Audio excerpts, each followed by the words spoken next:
ఈరోజు మన encounter news నేను మీ కే విజయ భాస్కర్. ఇది ప్రజా ప్రభుత్వం కాకుండా ఒక నియంత పాలనగా కొనసాగింది అనేటువంటి భావనతో చంద్రబాబు నాయుడు గారే సరైన వ్యక్తి రాష్ట్రానికి గాడిలో ఆర్థిక పరిస్థితులను చక్కదిద్దడానికి అస్థిపంజరం లాంటి ఆర్థిక వ్యవస్థను పరిపుష్టి చేయడానికి చంద్రబాబు నాయుడు గారు సరైనటువంటి వ్యక్తి.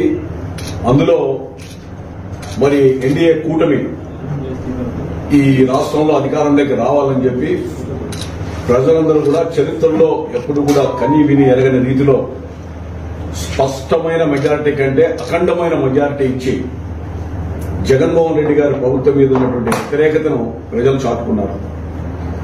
ఈ సందర్భంలో కేవలం 50 రోజులు అంటే 2 మాసాలు కూడా పూర్తి కాలేదు. ఈ 2 మాసాలు కూడా పూర్తి కాని సందర్భంలో కొంతమంది అధికారాన్ని అనుభవించి ప్రజల గురించి ఏమాత్రం పట్టించుకునేటువంటి ప్రభుత్వాలు మాట్లాడుతూ ఉన్నారు.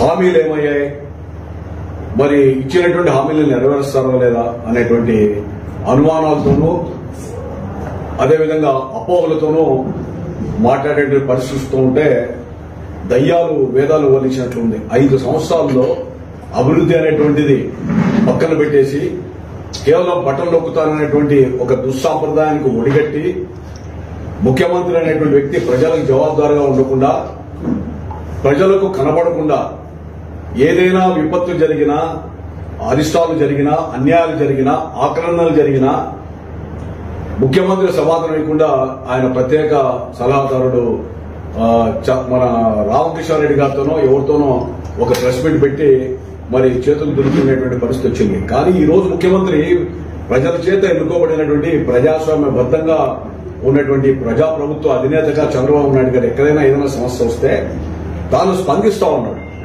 స్పందించి ఇచ్చిన హామీల్ని ఒక్కొక్కటిగా శ్వేతపత్రం ఆయా శాఖల్లో శ్వేతపత్రాన్ని వివరిస్తూ తాను ఏం చేయదలుచుకున్నాడు, మరి చేయడానికి ప్రజల సహకారం కావాలని చెప్పి చెప్తా ఉంటే కొంతమంది మీడియా ద్వారా అంటే హామీలన్నీ గాలి వదిలేస్తారా అనేటువంటి రకాలుగా అపోహలు సృష్టించడానికి కపట రాజనీతిని ప్రదర్శిస్తా ఉన్నారు.